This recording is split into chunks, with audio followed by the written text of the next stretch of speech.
बिस्मिल्लाहिर्रहमानिर्रहीम। अस्सलाम वालेकुम। क्या हाल चाल है दोस्तों? सेहत तबीयत ठीक है दोस्तों? आज की वीडियो में हम देखेंगे कि एक हिंदू लड़की ने अपनी कोई किताब का हवाला देते हुए कहा है कि ये जन्नत और जहन्नम है या नहीं है। तो वो कहती है अगर है तो अगर कोई मरते वक्त यानी कि अगर हमारा जो भगवान है यानी जो उनका खुदा है वो जिनको मानते हैं उनका नाम ले ले तो वो जहन्नम में नहीं जाएगा। तो इस पर जो डॉक्टर ज़ाकिर नाइक साहब ने क्या जवाब दिया, तो चलिए दोस्तों पहले वीडियो देखते हैं। वीडियो देखने से पहले दोस्तों अगर आप हमारे चैनल पर नए हैं तो मेरे चैनल को सब्सक्राइब करें, लाइक करें, शेयर करें ताकि हमारी हर आने वाली वीडियो आप तक जल्द से जल्द पहुँच सके। तो चलिए दोस्तों पहले वीडियो स्टार्ट करते हैं। स्वर्ग नरक के बारे में बातें होती है, ये सच में है कि सिर्फ कहने को? सुखदेव जी कहते हैं सच में है। स्वर्ग में तुम्हारी इच्छाएं पूरी होती है। नरक में क्या होता है? बोले नरक में तुम्हें दंड दिए जाते हैं, क्योंकि नरक एक या दो नहीं, कुल 28 नरक लोक हैं।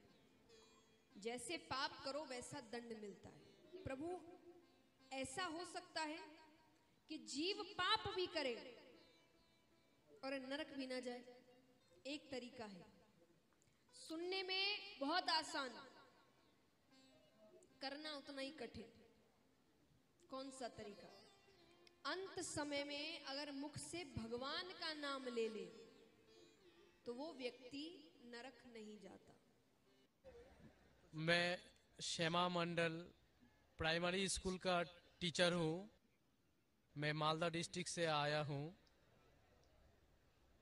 मेरा मन में बहुत दिन से कुछ सवाल है मेरा धर्म के प्रति, और जो स्वर्ग और नर्क के बारे में बार बार बोला जाता है, ये सचमुच क्या स्वर्ग और नर्क कहीं पर है? ये मैं जानना चाहता हूँ। या ये डर है जो इंसान को गलत काम करने से रोकता है?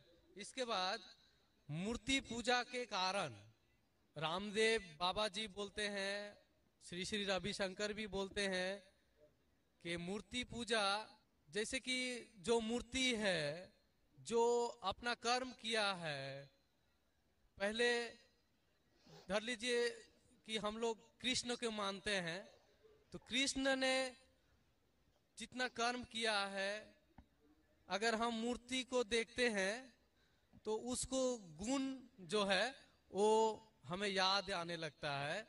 तो ये पॉजिटिव बोलते हैं कि मूर्ति को देखने से उसके अंदर में जो अच्छाई गुण था वो हम में जाग जाता है और हम वैसा ही बनना चाहते हैं, अच्छा बनना चाहते हैं। भाई साहब ने दो सवाल पूछा है। पहले सवाल ये है कि क्या स्वर्ग और नरक असली में है या सिर्फ डर पैदा करने के लिए इंसानों के लिए है?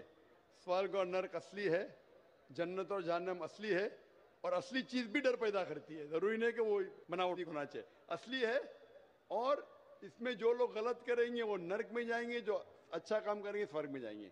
जहां तक कि दूसरा सवाल है कि रामदेव बाबा और श्री श्री रविशंकर कहते हैं कि श्री कृष्ण को जब उसकी तस्वीर को देखते हैं, मूर्ति को देखते हैं, जो अच्छे काम किए वो याद आते हैं और आप उनके जैसा बन जाते हैं।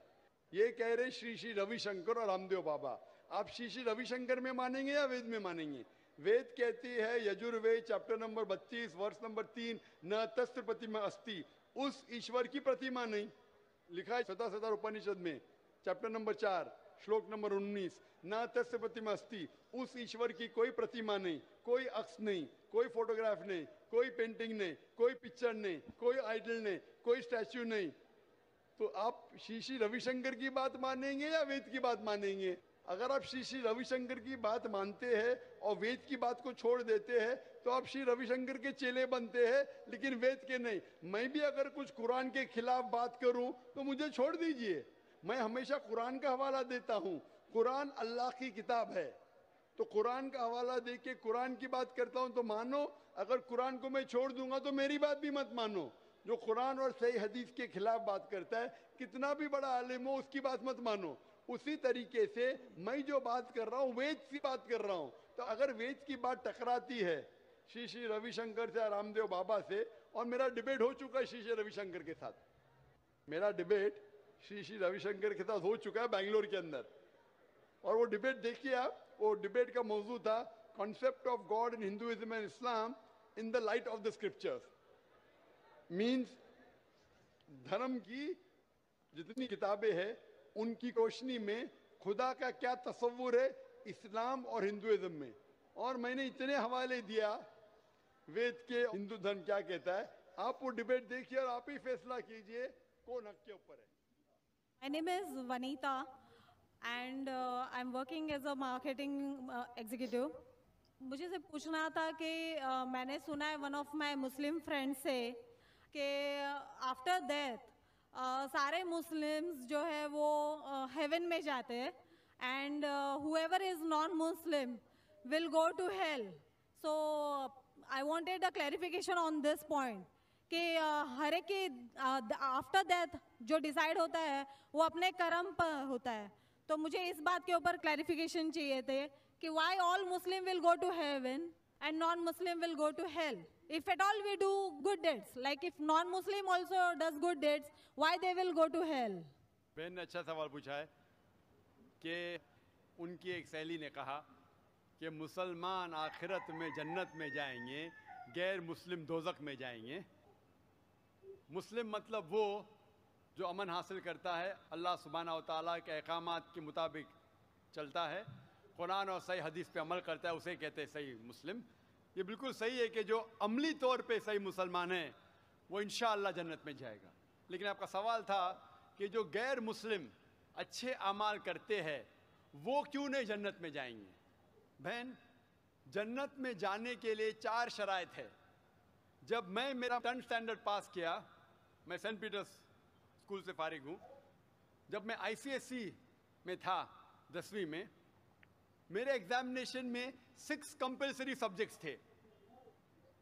English, mathematics, science, geography, history, Hindi, 6 subjects compulsory. 6 subjects में पास होना कंपलसरी है।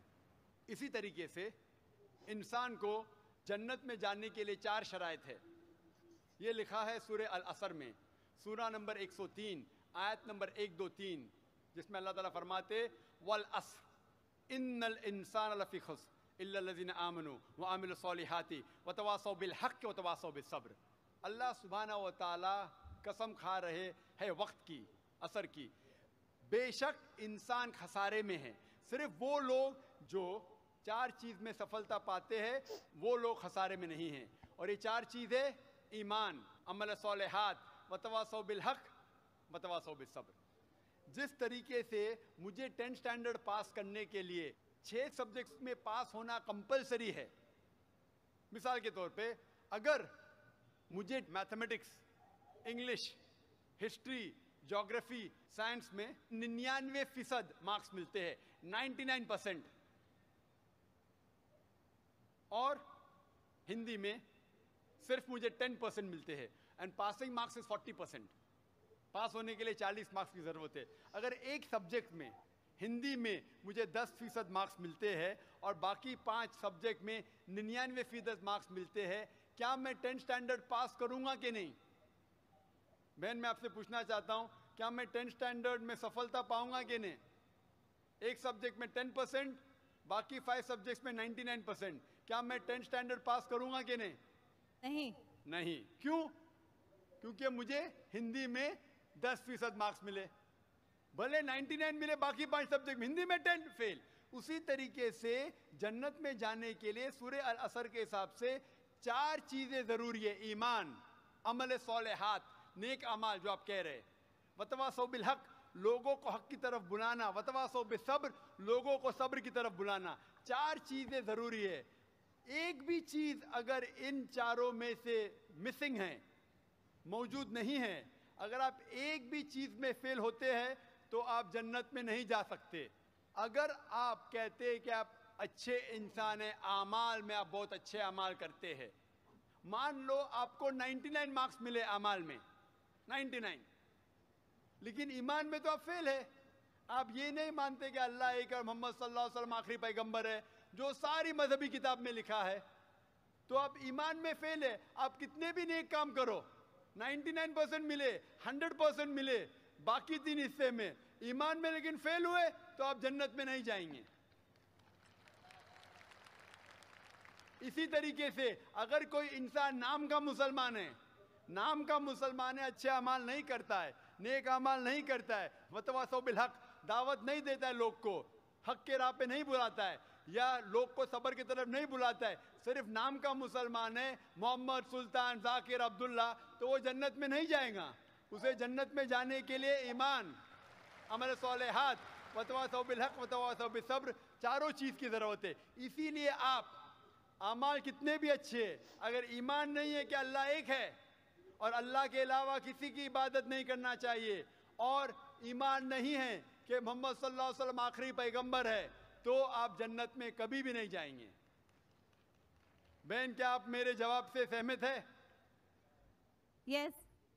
Thank you for clarifying. तो दोस्तों, कैसी लगी वीडियो? उम्मीद करता हूँ कि आपको वीडियो ये बहुत अच्छी लगी होगी।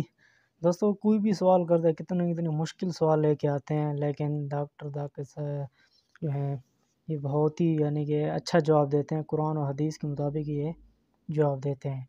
तो दोस्तों, इस वीडियो का ओरिजिनल लिंक मैंने डिस्क्रिप्शन में दे दिया है। तो नई वीडियो के लिए दोबारा मैं हाज़िर होऊंगा। आज के लिए इतना ही काफ़ी दोस्तों। अल्लाह हाफ़िज़।